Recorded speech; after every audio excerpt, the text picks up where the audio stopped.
It was late, around 11:30 p.m., when I couldn't sleep and decided to take a short walk to clear my head. The air in our small town of Clearwater was unusually still that night, and the only sound was the distant hum of frogs near Maple Lake. I didn't expect to see anyone out there, especially not her, my daughter-in-law, Emily.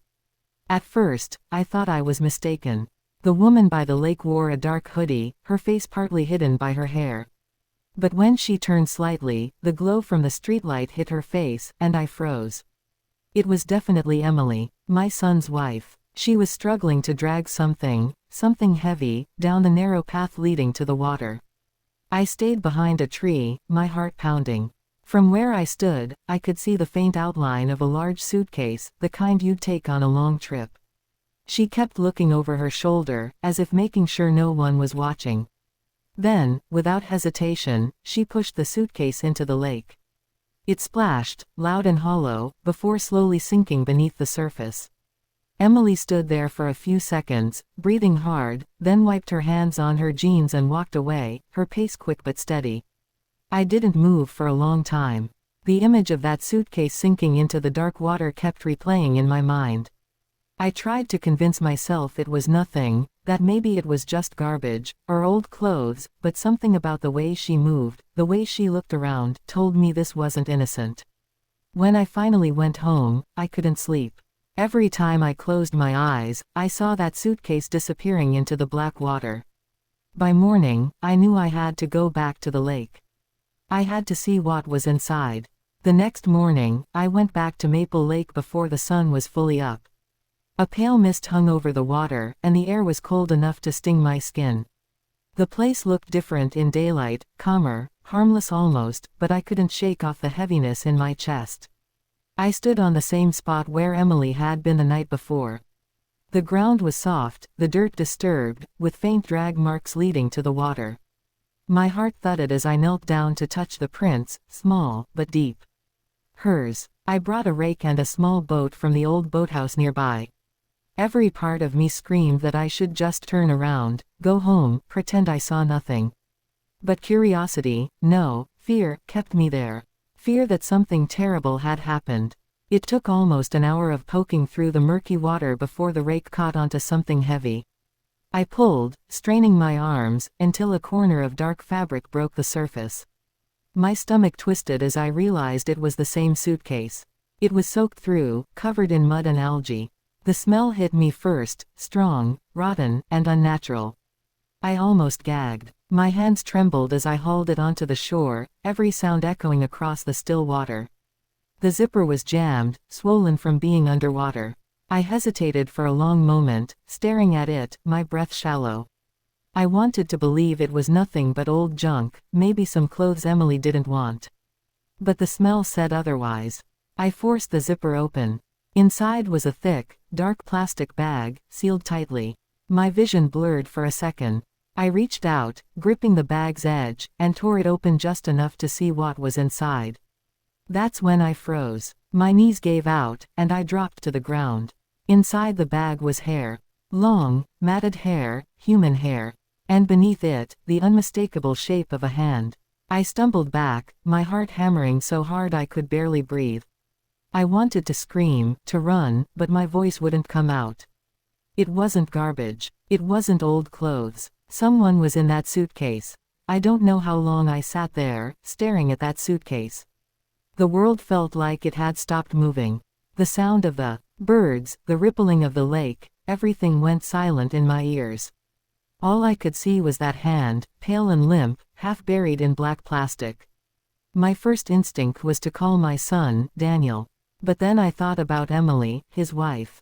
What if he already knew? What if he was involved? My thoughts spiraled, wild and confused, as I stumbled back toward my car. By the time I reached the road, my hands were shaking so badly I could barely dial. I called 911. 911, what's your emergency? A calm voice answered. I swallowed hard. I found something. At Maple Lake. A suitcase. There's a body inside. There was silence for a split second, then the dispatcher's tone changed. Ma'am, stay where you are. Do not touch anything. Officers are on their way. Can you confirm your location? I gave the details as best I could, my voice trembling. Within 15 minutes, I could hear the wail of sirens in the distance. When the police arrived, the first thing they did was secure the area with yellow tape. 2 officers approached me gently, asking if I was the one who found it.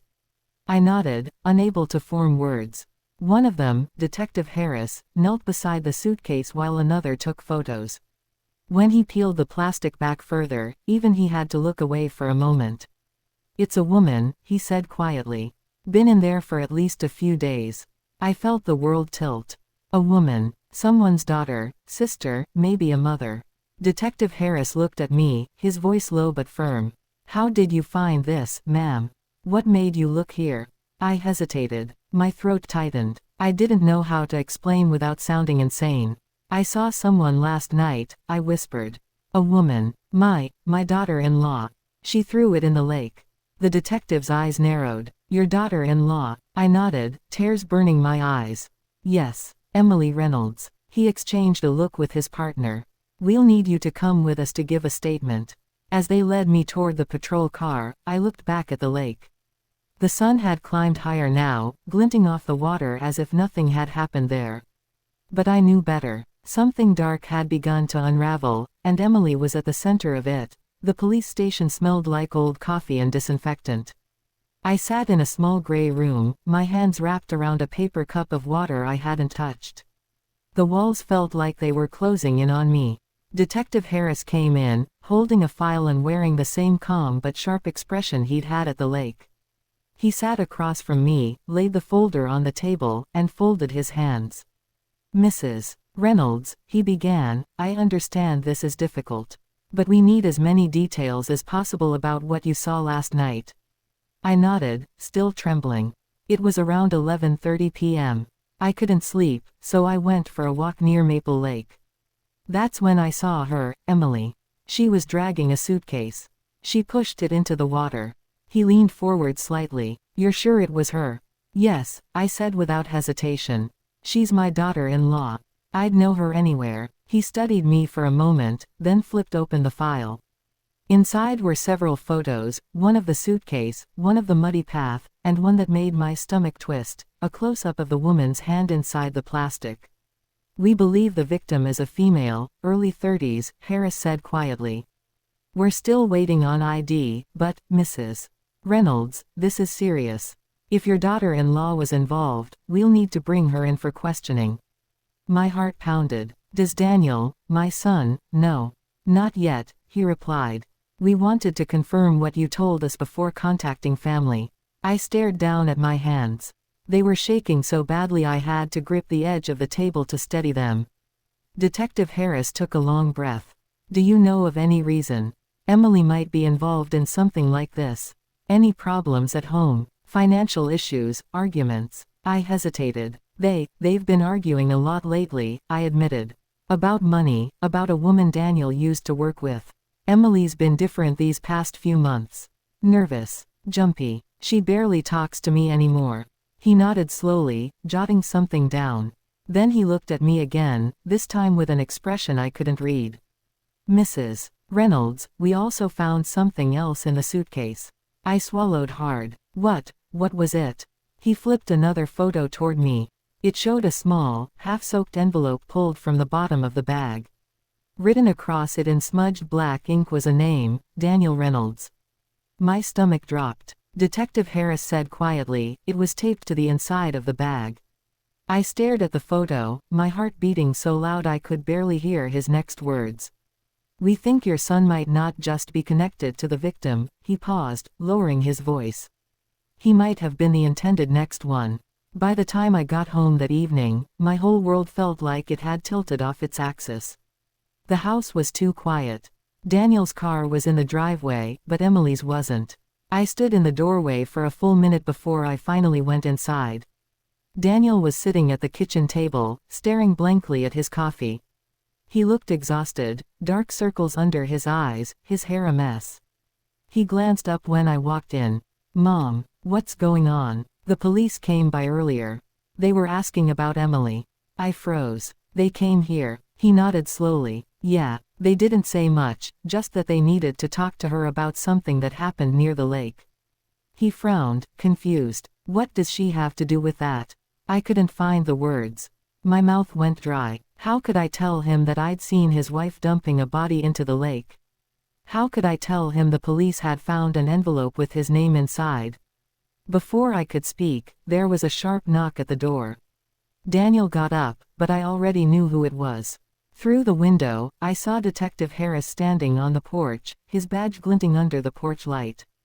Behind him were two uniformed officers.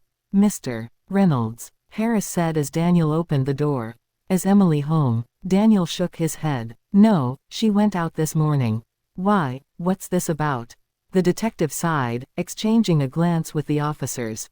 "We have a warrant for her arrest. We believe she's connected to a homicide discovered at Maple Lake." Daniel froze, blinking rapidly. "What? No, that's impossible." Just then, the sound of tires crunching on gravel made all of us turn. Emily's car was pulling into the driveway. She stepped out, holding a grocery bag in one hand, looking startled to see the police lined up in front of her house. "Emily Reynolds," Harris called out. "You're under arrest for suspicion of homicide." The bag slipped from her hand, spilling groceries across the ground. Her eyes darted to Daniel, then to me. "What is this? What's going on?" Daniel moved toward her, panicked. "Emily, just tell them they're wrong." But Emily's face drained of color as one of the officers gently pulled her hands behind her back and cuffed her.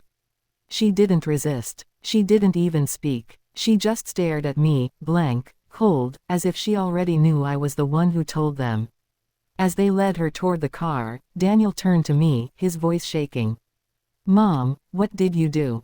Tears burned my eyes. "Daniel, I had to. I saw her. Last night. At the lake." He took a step back, his expression twisting between disbelief and horror. "You what?" Before I could explain, the patrol car door slammed shut. Emily was inside, her eyes locked on me through the window as the car pulled away. And in that moment, I couldn't tell if she looked guilty or angry. The house felt haunted after Emily's arrest. Daniel didn't speak to me for 2 full days. He barely ate, barely slept. He just sat in their bedroom, staring at the wall where their wedding photo used to hang. Meanwhile, I couldn't get that image out of my head, the envelope the police found inside the suitcase. The one with Daniel's name written on it. On the 3rd morning, I went to the police station to speak with Detective Harris. I needed answers. When I arrived, he was waiting for me in his office, looking tired but alert. "I figured you'd come," he said, gesturing for me to sit. "We ran tests on the letter we found." My stomach tightened. "And?" He slid a plastic evidence bag across the desk. Inside was the envelope, still stained with water and mud. "We managed to recover most of the ink," he said. "It's a note. Short, but clear." He read it aloud. "Greater than, Daniel will pay for what he did to me. He deserves to suffer the way I did." My mouth went dry. "You think Emily wrote that?" Harris hesitated. "The handwriting's a match. But we're still running a full analysis. It looks personal. Someone close to your son." I sat there, speechless. Daniel and Emily's marriage had been rocky lately, yes, but this. Murder. Revenge. None of it made sense. "Do you know if Daniel was seeing anyone else?" Harris asked carefully. I hesitated, then nodded slowly. "There was a woman he used to work with.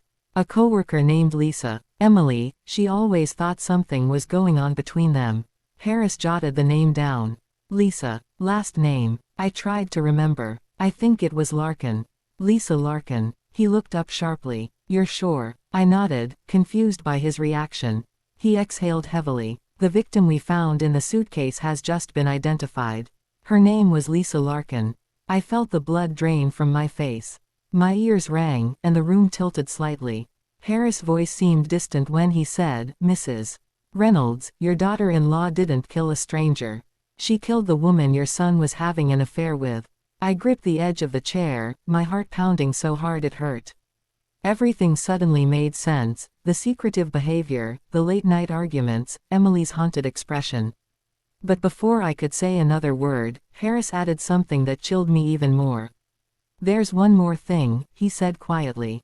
When we searched Emily's phone, we found a message draft she never sent. It was meant for you. He slid another printout across the table. It read, greater than, I'm sorry you saw me that night. But you don't understand. Donnie. I sat in that office staring at the printout, the words blurring together as my heartbeat filled my ears. Daniel isn't who you think he is. Detective Harris was talking, but his voice felt far away. We're still piecing the timeline together, he said. But it's possible Emily found out about the affair and confronted Lisa. Things might have escalated. I could barely breathe. And the message, you think she meant to warn me?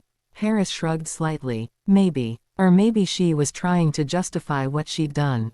Either way, she never sent it. I left the station in a daze.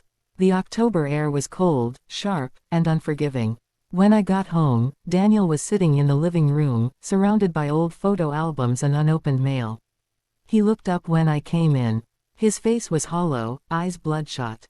They're saying Emily killed Lisa, he said flatly. Is that true? I hesitated, unable to meet his gaze. That's what they think, yes. He let out a humorless laugh.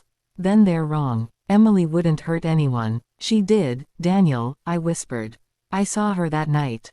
I saw her throw that suitcase into the lake.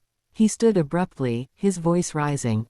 You don't understand. She was protecting me. I froze. Protecting you. From what? He ran a hand through his hair, pacing back and forth. Lisa was blackmailing me, he said finally, his voice trembling. She found out something about the company, about money that wasn't supposed to be missing.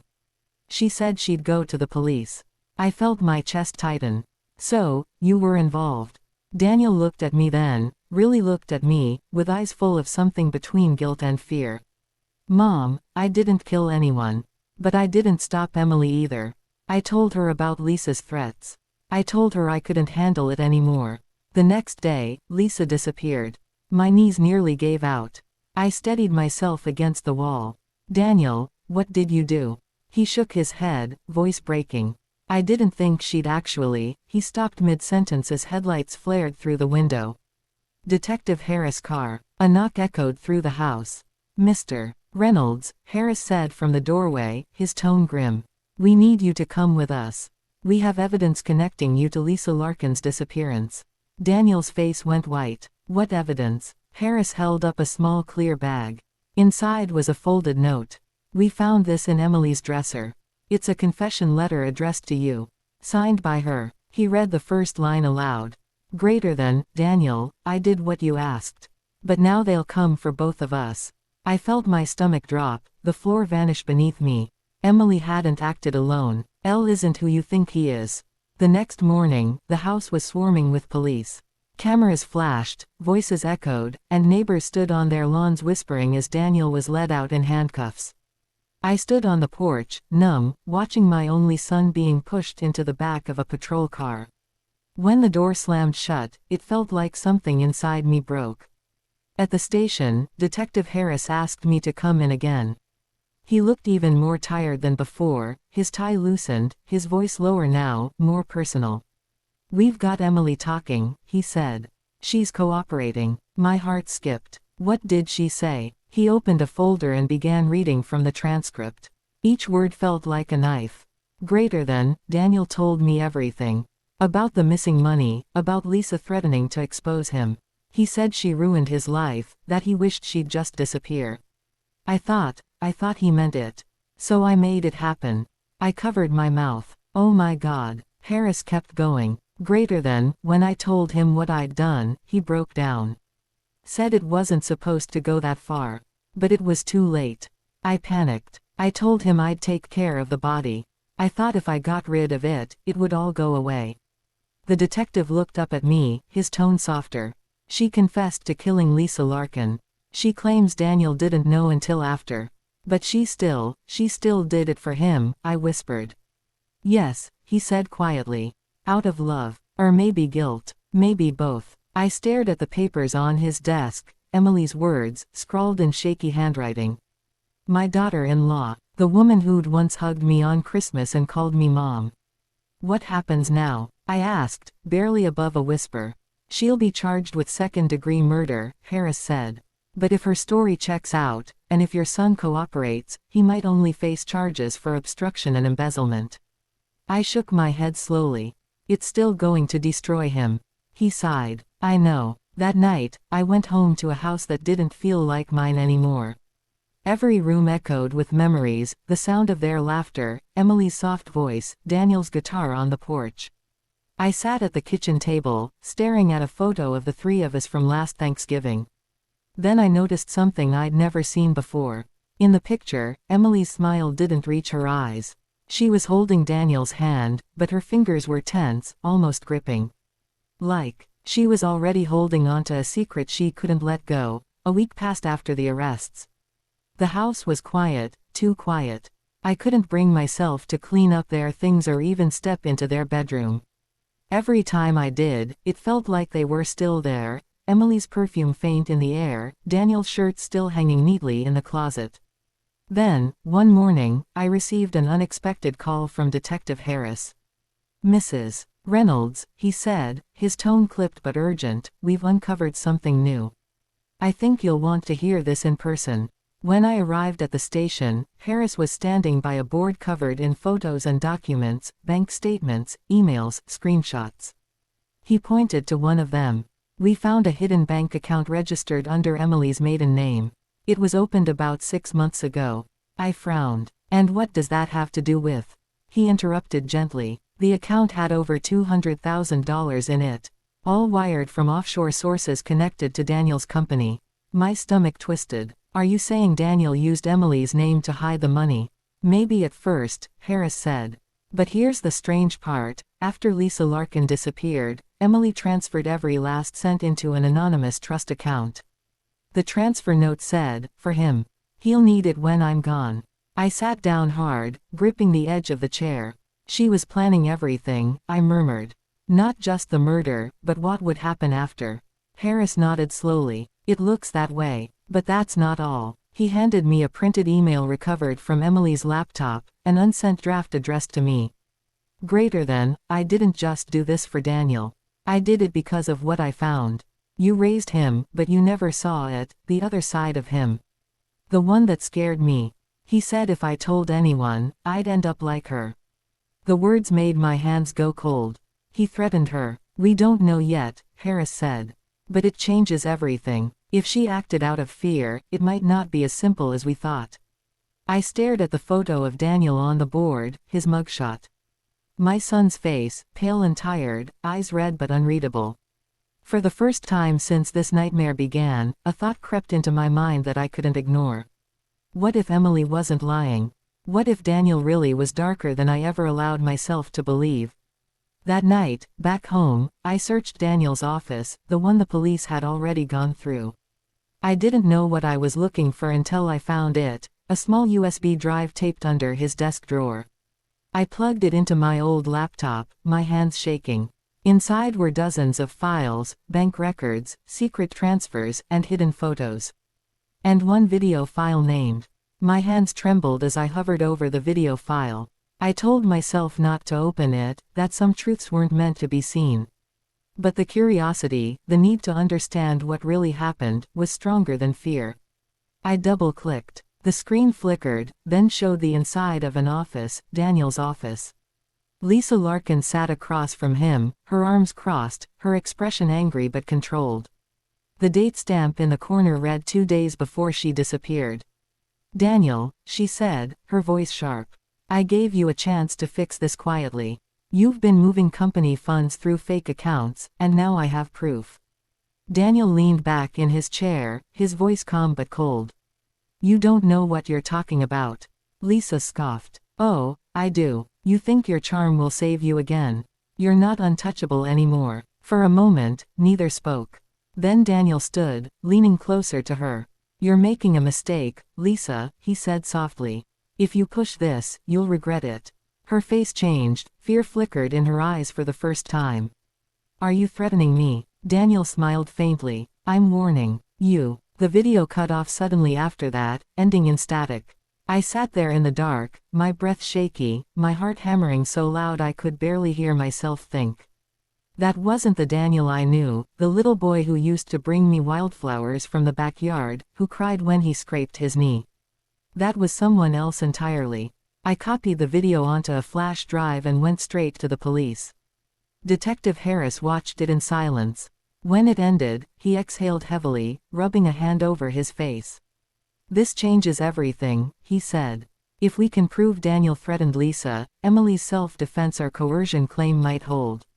It's possible she acted under duress." I nodded numbly, staring at the blank monitor. "She wasn't protecting him," I whispered. "She was protecting herself." The case that followed tore our small town apart. The truth came out piece by piece: Daniel's embezzlement, his threats, Emily's cover-up. In the end, Daniel faced charges for fraud and criminal coercion. Emily pled guilty to manslaughter, claiming she acted out of fear after Lisa tried to confront Daniel at their home. When the verdicts were read months later, I sat in the back of the courtroom. Daniel refused to look at me.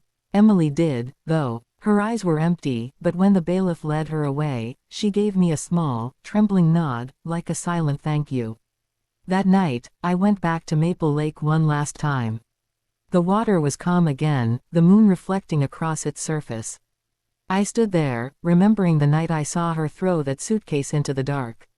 It all started here. The secrets, the lies, the blood. The lake kept its silence, but I finally understood what it had been trying to tell me all along. Some things don't stay buried forever. They just wait beneath the water. Until someone is brave enough to look.